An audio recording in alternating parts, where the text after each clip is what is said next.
Special function की video series में दोस्तों आपका बहुत बहुत स्वागत है।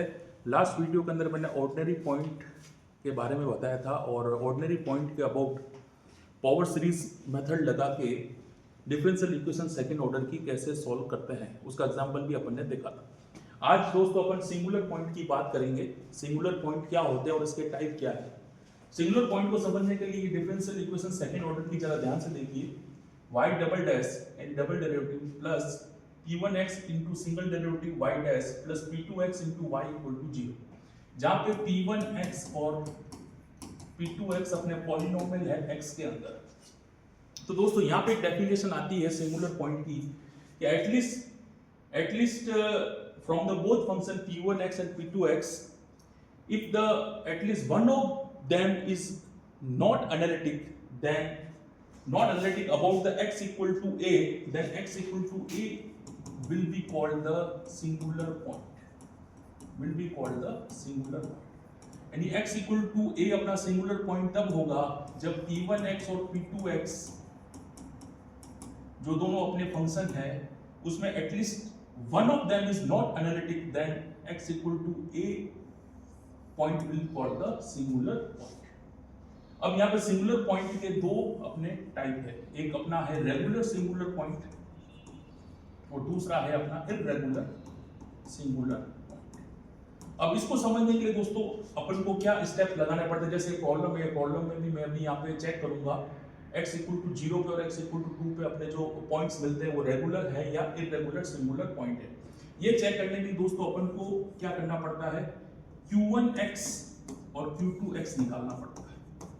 q1x कैसे निकालेंगे, q1x निकालेंगे x minus a into p1x और q2x निकालेंगे x minus a square into p2x। ये q1x और दोस्तों q2x अपन चेक करेंगे about the point x equal to a। अगर q1 और q2 दोनों ही एनालिटिक है, इसका मतलब p1 p2 इनफाइनाइट नहीं है, तो अपना रेगुलर सिंगुलर पॉइंट होगा। और अगर q1x और q2x एनालिटिक नहीं हुआ, इसका मतलब p1 p2 इनफाइनाइट हो गया, तो अपना इर्रेगुलर सिंगुलर पॉइंट होगा। ये इसका थोड़ा ओवरव्यू है, वापस मैं समझा देता हूं। अगर डिफरेंशियल इक्वेशन सेकंड ऑर्डर की है और जहां पे पॉलिनोमियल p1x और p2x यहां पे है, p1x and p2x are polynomial in the x, at least one of them is not analytic, either p1 is not infinite and either और maybe p2 is not infinite, then x equal to a is the singular point. इसका मतलब ये हुआ कि x equal to a के about अपन power series को expand करके पावर सीरीज फंक्शन कंसीडर करके अपन डिफरेंशियल इक्वेशन का सॉल्यूशन निकाल सकते हैं। और यहाँ पे इसके दो पॉइंट हो गए, एक तो रेगुलर और दूसरा हो गया अपना इर्रेगुलर। तो दो टाइप हो गए इसके, एक तो सिंगुलर पॉइंट, एक तो हो गया रेगुलर और दूसरा क्या हो गया इर्रेगुलर। और रेगुलर इर्रेगुलर की डेफिनेशन मैंने क्या बताई, उसको चेक करने के लिए अपन को q1x और q2x निकालना पड़ता है। q1x होता है x minus a into p1x और q2x होता है x माइनस a का स्क्वायर इंटू p2x। अगर q1 और q2 दोनों ही एनालिटिक है तो अपना रेगुलर सिंगुलर पॉइंट होगा और अदरवाइज अपना इर्रेगुलर सिंगुलर पॉइंट होगा। अगर एनालिटिक नहीं हुआ तो एनालिटिक का और नहीं होने का मतलब ये होगा, नॉट एनालिटिक का मतलब है p1 p2 इनफाइनाइट आ जाए, और एनालिटिक हुआ तो p1 और p2 दोनों में से कोई एक अपना इनफाइनाइट नहीं आएगा, मतलब वैल्यू इनफाइनाइट नहीं आएगी उस पॉइंट के अबाउट। जैसे इसको यहाँ पे देखो चेक करते हैं। अब यहाँ पे देखो p1 और p2 पहले देख लेते हैं क्या होगा। इस डिफरेंशियल इक्वेशन को अगर इस स्टैंडर्ड डिफरेंशियल इक्वेशन से अगर कंपेयर करें तो अपना देखो क्या होगा, चलो ध्यान से देखें। y डबल डैश पूरी इक्वेशन को x स्क्वायर x माइनस 2 को होल स्क्वायर से डिवाइड करेंगे, 2x minus 2 y dash upon x square x minus 2 का whole square plus x plus 3 upon x square into x minus 2 का whole square into y equal to 0। तो दोस्तों ये अपना p1 है y डैश के साथ जो फंक्शन है पॉलिनोमियल, और ये अपना पॉलिनोमियल y के साथ है वो p2। तो अभी ये p1 और p2 को देखने में समझ में आता है कि p1 जो अपना ये फंक्शन है यहाँ x इक्वल टू 0 डालें, यहाँ पे तो इनफाइनाइट हो जाएगा, और यहाँ पे भी अगर p2 में x इक्वल टू 0 डालूंगा तो इनफाइनाइट हो जाएगा, और x इक्वल टू 2 डालूंगा तो भी इनफाइनाइट हो जाएगा, और यहाँ पे भी x इक्वल टू 2 डालूंगा तो भी इनफाइनाइट हो जाएगा। तो अपन को ये समझ में आया कि ये अपना एनालिटिक नहीं है x इक्वल टू 0 और x इक्वल टू 2 पे। तो इसका मतलब क्या है, ये दोनों ही जो पॉइंट्स है अपने क्या है, सिंगुलर पॉइंट्स है। अब अपन अलग अलग इंडिविजुअली यहाँ पे चेक करेंगे। सबसे पहले अपन दोस्तों x इक्वल टू 0 पे चेक करते हैं, x इक्वल टू 0 पे चेक करते हैं। तो क्या करेंगे, x इक्वल टू 0 पर चेक करने के लिए q1x निकालेंगे।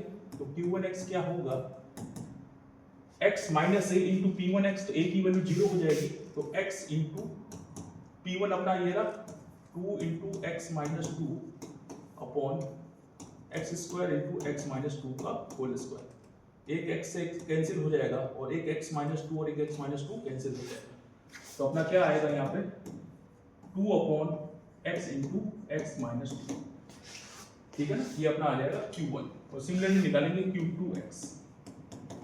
q2x क्या होगा, a की वैल्यू 0 तो एक्स स्क्वायर इंटू p2x, तो यहाँ पे क्या होगा एक्स स्क्वायर इंटू p2 अपना क्या है x plus 3 upon x square upon x minus 2 का होल स्क्वायर। तो एक्स स्क्वायर से एक्स स्क्वायर कैंसिल हो गया, तो ये अपना क्या आ गया x plus 3 upon x minus 2 का होल स्क्वायर। अभी अगर आप देखिए जरा ध्यान से, तो q1x x इक्वल टू 0 का अबाउट चेक कर रहा है, तो x इक्वल टू 0 डालेंगे तो अपना q1 क्या हो जाएगा, इनफाइनाइट हो जाएगा। लेकिन x इक्वल टू 0 यहाँ डालने पे ये इनफाइनाइट नहीं होगा, नॉट इनफाइनाइट। लेकिन एटलीस्ट दोनों में से एक अपना ये क्या हो गया, इनफाइनाइट हो गया। तो ये अपना क्या हो गया, इर्रेगुलर सिंगुलर पॉइंट हो गया।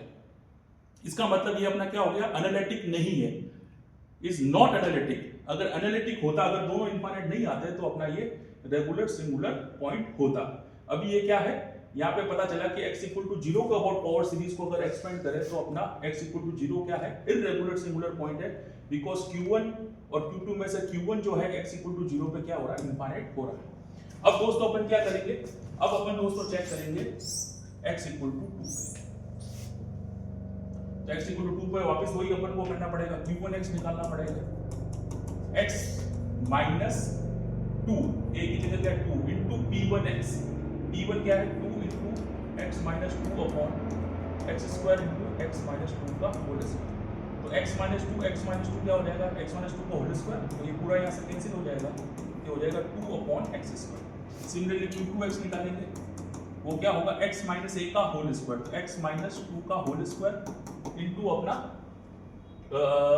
p2 अपना क्या है x plus 3 upon x square into x minus 2 का होल स्क्वायर। तो x माइनस 2 का होल स्क्वायर और x माइनस 2 का होल स्क्वायर कैंसिल, तो ये अपना क्या आ गया x plus 3 upon x square. अब अपन अगर यहाँ पे अब x इक्वल टू 2 का अबाउट चेक कर रहे हैं, तो यहाँ पे 2 डालेंगे तो ये इनफाइनाइट नहीं होगा, 2 अपॉन 2 का स्क्वायर तो ये इनफाइनाइट नहीं है, it is given us the finite value. और यहाँ पे भी 2 डालेंगे तो ये भी अपना इनफाइनाइट नहीं है। तो q1 q2 दोनों ही अपने यहाँ पे एनालिटिक हो गए, यहाँ पे वैल्यू इनफाइनाइट नहीं प्रोवाइड कर रहे हैं, इसका मतलब ये अपना कौन सा पॉइंट हो गया, रेगुलर सिंगुलर पॉइंट हो गया। तो रेगुलर सिंगुलर पॉइंट और इर्रेगुलर सिंगुलर पॉइंट में डिफरेंस क्या हो गया, अपन को क्या समझ में आया, पहले वाले केस के अंदर x इक्वल टू 0 पे इर्रेगुलर सिंगुलर पॉइंट था, क्योंकि दोनों में से एक जो था q1 अपन को इनफाइनाइट वैल्यू दे रहा था और q2 था वो इनफाइनाइट वैल्यू नहीं दे रहा था, ठीक है ना। और यहाँ पे दोनों ही q1 और q2 दोनों ही अपन को फाइनाइट वैल्यू दे रहे हैं, तो अपने रेगुलर सिंगुलर पॉइंट है। तो सिंगुलर पॉइंट के अंदर क्या होता है, एटलीस्ट दोनों में से अगर एक भी अपना जो फंक्शन है जो p1 और p2 अगर एनालिटिक ना हो, मतलब इनफाइनाइट वैल्यू ना दे, तो वो पॉइंट सबसे पहले कहलाता है सिंगुलर पॉइंट। और उसके बाद q1 और q2 ये दो फंक्शन अपन चेक करते हैं। तो q1x क्या होता है, q1x होता है x minus a into p1x, और q2x अपना क्या होता है x minus a square into p2x। उसके बाद अपन q1 और q2 को चेक करते हैं, अगर q1 और q2 में से एटलीस्ट अगर एक भी अपन को इनफाइनाइट वैल्यू दे रहा है तो वो अपना इर्रेगुलर सिंगुलर पॉइंट होगा। लेकिन q1 q2 अगर दोनों ही अकाउंट को फाइनाइट वैल्यू दे रहे हैं तो अपना होगा रेगुलर सिंगुलर पॉइंट। तो दोस्तों ये वीडियो था सिंगुलर पॉइंट के बारे में और उनके टाइप क्या होते हैं, और अपन एक प्रॉब्लम लेके यहाँ पे दो point x equal to 0 x equal to 2 पे चेक भी कर लिया। ये दोनों के अबाउट अपना जो linear differential equation second order की अगर पावर सीरीज से सॉल्व करेंगे तो कैसे पॉइंट अपने पास आएंगे और अपन को क्या करना चाहिए। तो दोस्तों आपने वीडियो देखा, मुझे उम्मीद है पसंद आया होगा। Thank you friends, thank you very much.